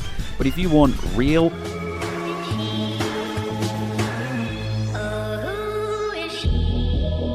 actionable, step-by-step guided process that works in today's market, then this investment is going to change everything for you. By the time that you finish this course, you will have full confidence. You'll have every tool that you need to build an amazing portfolio if you act on it, right? Which is why we have mentoring built in. So we kick you up the butt to make sure that you're kicking your goals. So the real question is, how much longer are you going to watch everyone else making money in property before you jump in and start playing the property game properly? Because the sooner you start winning.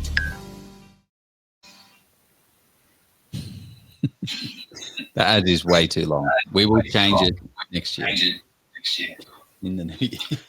It's funny. Well, it does have the merit of having humour. Yeah, that's what we want. I feel like I'm echoing now. I'm getting echo on your computer. Right? Yeah. Okay. Next hotspot.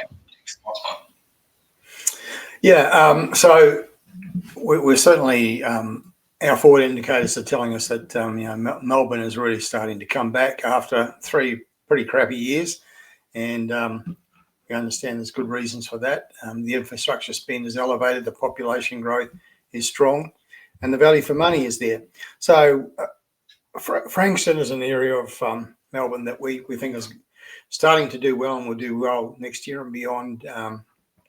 It's got lifestyle because it's many of those suburbs front the bay or close to it.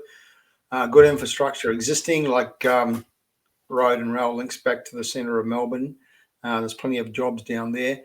Relative affordability, and but the game changer is again one of these big $1 billion hospitals that's been built there, and it's we're already starting to see some really amazing results at auctions down in the whole area. And again, we're not talking about the suburb of Frankston, we're talking about the local government area. Yeah. So there's a number of suburbs. There's 3: Frankston South, which is more upmarket, Frankston North, which is more down market, and you've got Seaford and other suburbs down there. All will benefit from all of those features, including the big new hospital. But, they seem to be happening in cycles. So when I first started investing, like the gurus at the time and that I really respected were actually, funny enough, mentioning Frankston. This is like 12, 13 years ago. They also mentioned inner Brisbane. And it's just funny that like now we're coming into the next phase of it. Yeah.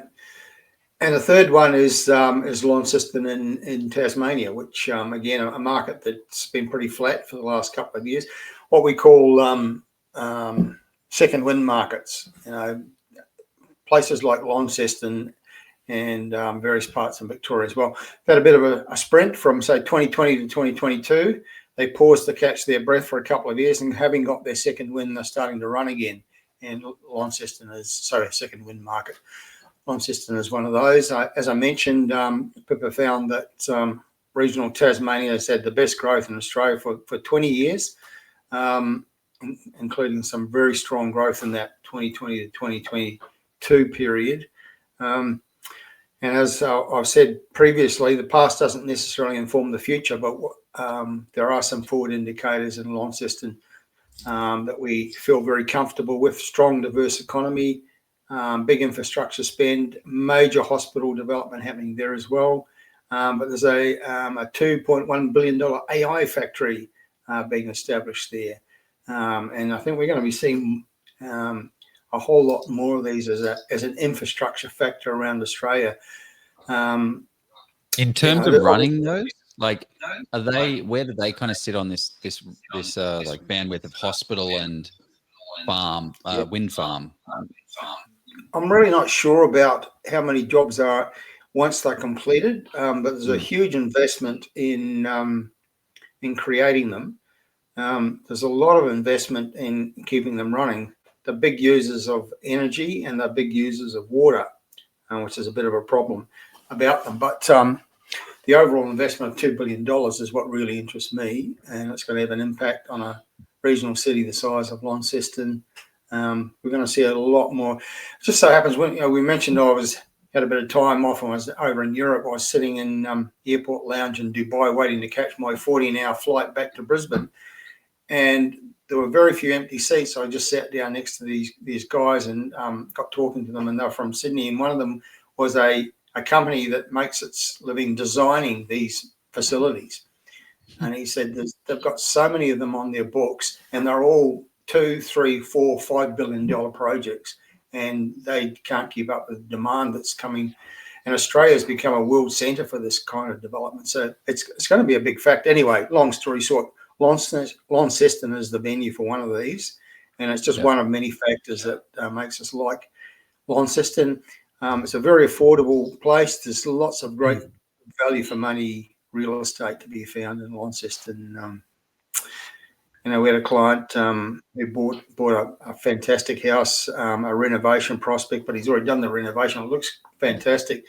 Elevated views of the river, close to the centre of the city, and he paid in the 500,000s for it. Launceston has that sort of value for money. So, Yeah. And the price range is super affordable, right? It's $500,000-$600,000. Yeah. And I've just done the latest numbers in terms of sales activity, and northern Tasmania has really got elevated activity. And just in the last, say, 3 to 6 months, Devonport, Burnie, Launceston are the main centres that are really starting to be targeted because they've got affordability, reasonable rental yields. And economy, Burnie, for example, has got a very significant export port, lots of investment happening there, very affordable, got a major future. So it's also stunning. Lifestyle in Tassie is ridiculous. Like the beaches are stunning, the hiking is stunning, everything. And Greg's made a good comment actually. He's like, it's cold there, and that's why they're doing the AI centers. We actually bought a warehouse with the data center in it for that exact reason. Like it's cold enough that they actually save on heating, also cooling, I should say. Yeah. Okay. Good point. Probably climate's the only detrimental factor about Tassie. It does get a bit cold at certain times of year, but that can be an advantage. Plenty of people I know who moved to Tasmania from Queensland because it was cool. They got sick of the stinking hot weather up here. They moved to Tasmania for a better climate.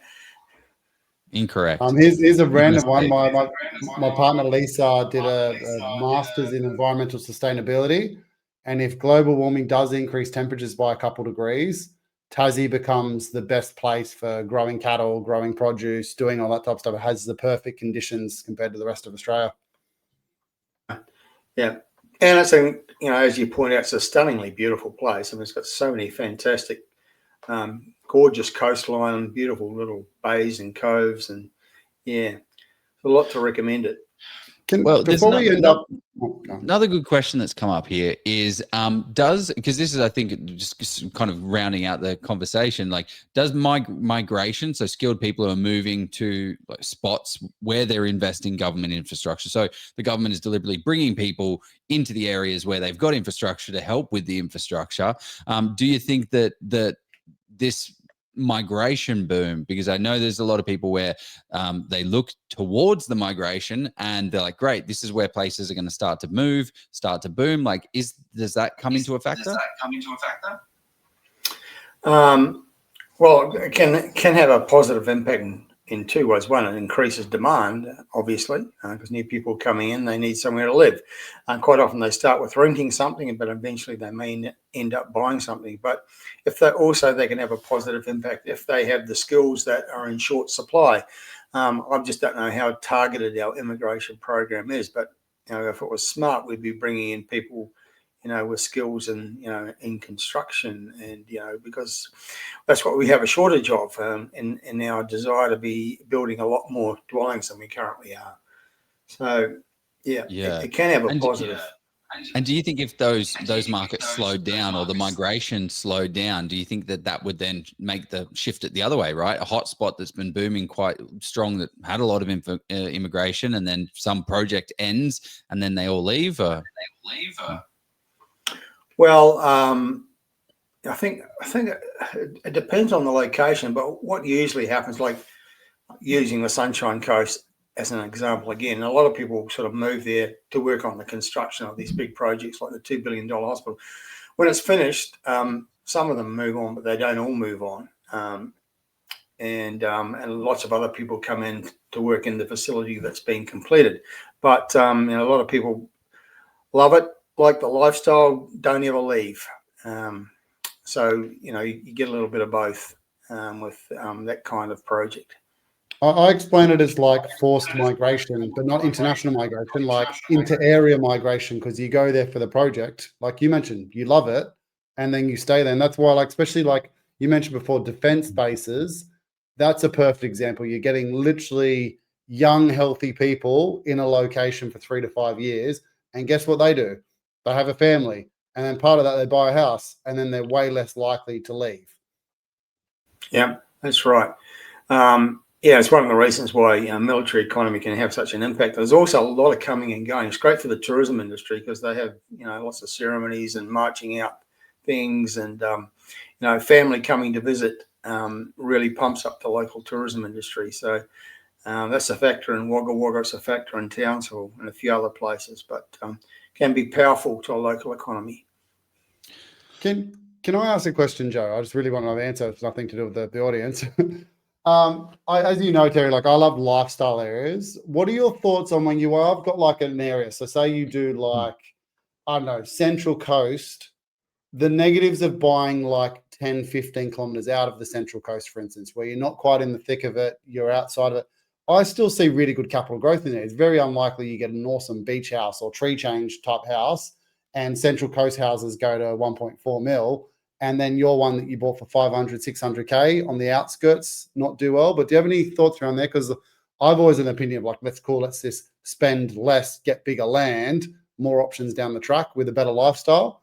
But some people obviously doesn't have the data. You can't talk of vacancy rates and shortening of days on market and all that type of stuff. But do you have any thoughts generally around that? Well, I mean, Central Coast is sort of a great expression of that big dominant trend, what we call the exodus to affordable lifestyle. Generally, people leaving the bigger cities in large numbers, but generally they don't move very far.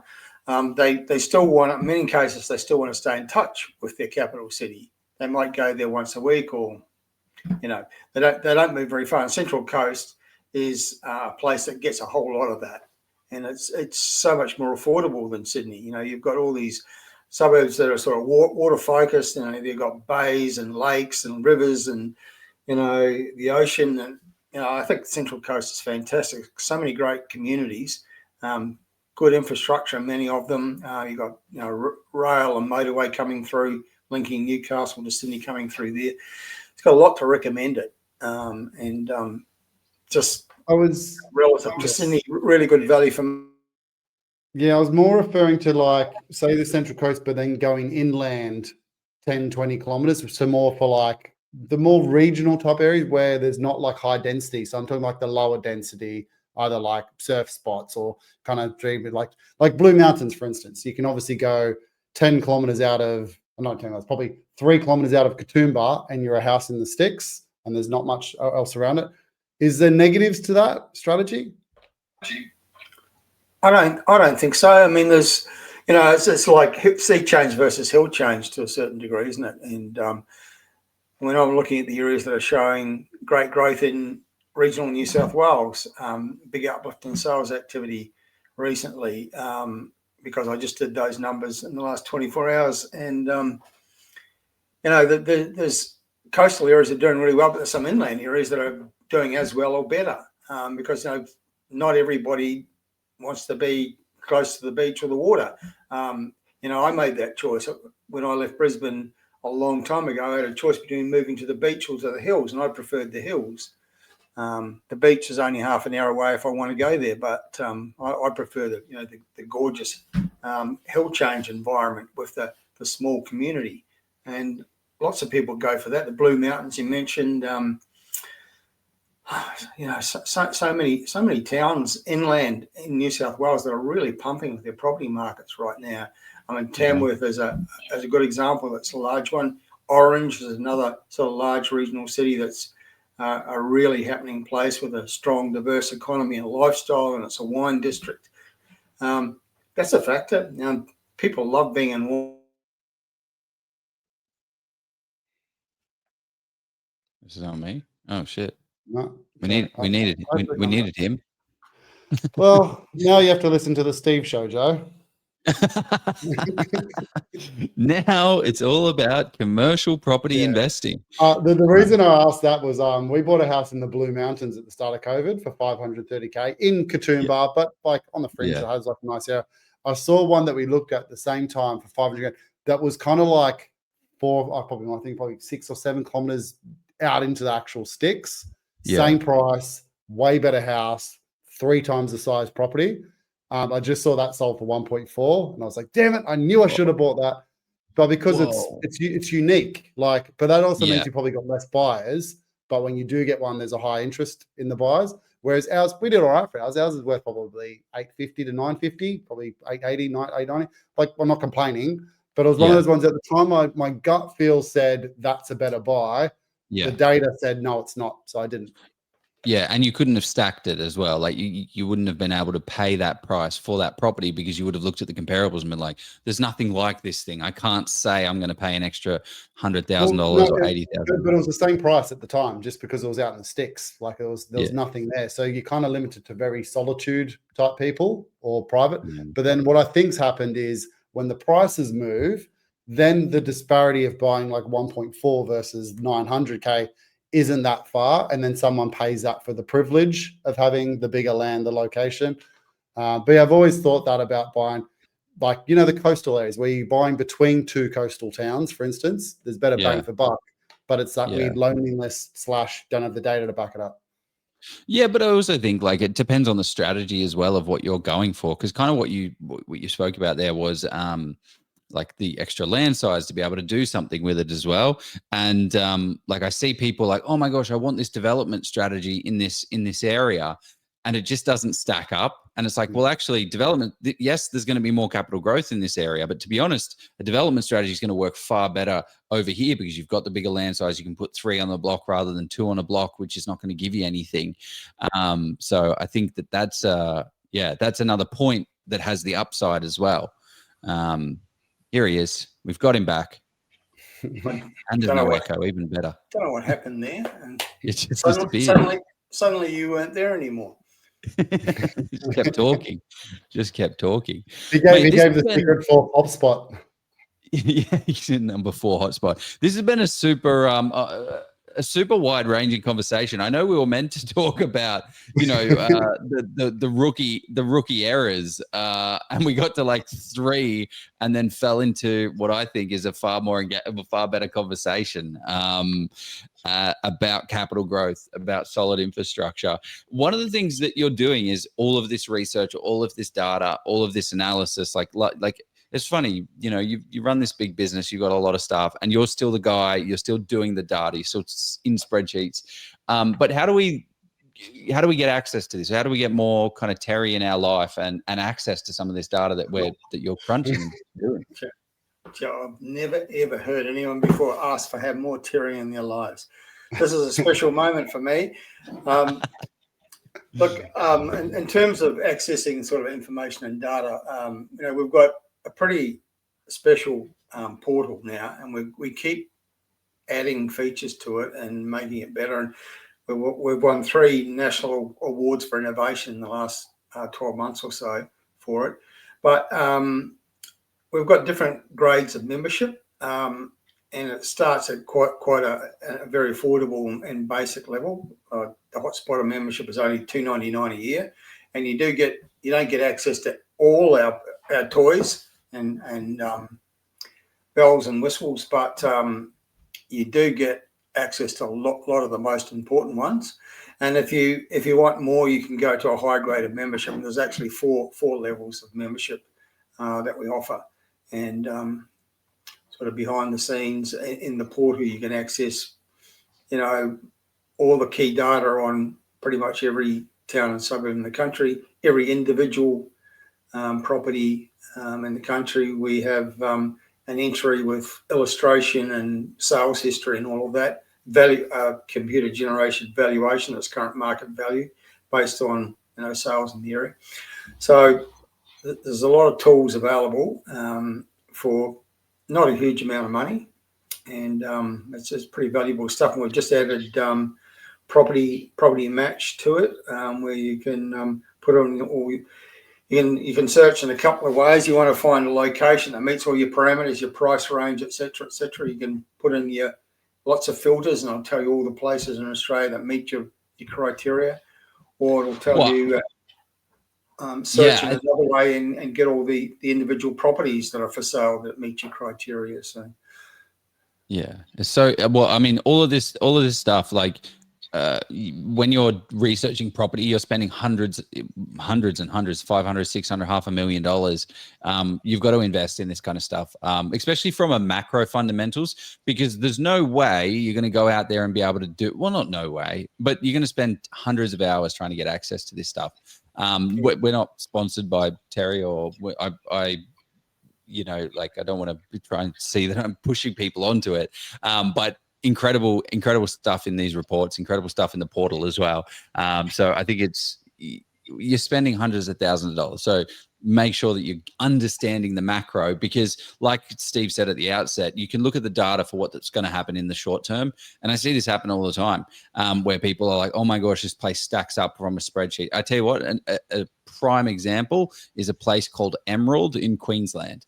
The data for Emerald, if you look at it from the short-term perspective, is looking pretty good. Like, stock is really low, supply is tight, social economics is really good, the valuation is very good. But when you look at Emerald, it's just some bogged out, okay, I don't want to disparage it, but it's a mining town in the middle of nowhere, west of Rockhampton. I haven't done any macro fundamentals on it, but it just doesn't look like it's making sense. So I see people just focusing in on that. And then you've also got the book as well, Why Property Values Rise. So that is that's actually on sale. Oh no, that's the ebook. But anyway, with Booktopia, check that out as well. Yeah, that's your 18th book, isn't it, Terry? What's that? That's your 18th book, isn't it? Is it? Not quite. No, it's my fifth actually. My first for a while, because I've been really busy creating and expanding this business. But just to maybe a thought to finish off, just apropos what you were just saying, Joe. You know, when we started out talking about the rookie eras, and then we kind of got diverted and talking about other things. But I think the most important of the 12 rookie eras I talk about in the book is one by which people are reluctant to invest in information and advice. You know, people will get a loan and spend $500,000 or $700,000 on a piece of real estate, but they won't spend a few $1,000s on information or advice. We also, to people, build your team before you build your portfolio. You know, have a good accountant that understands real estate. Have a good mortgage broker on your team. You know, have a mentor if you can find one who's been there, done that, and can give you good advice. Be prepared to pay for good information, like some of our memberships that are relatively inexpensive, but can be the game changer in terms of making good choices. You know, get a good buyer's agent. You know, if you buy in the right place, a couple of months of capital grow, you'll recoup everything you've spent on advice and information. But so many people want to penny pinch their way to success, and you can't.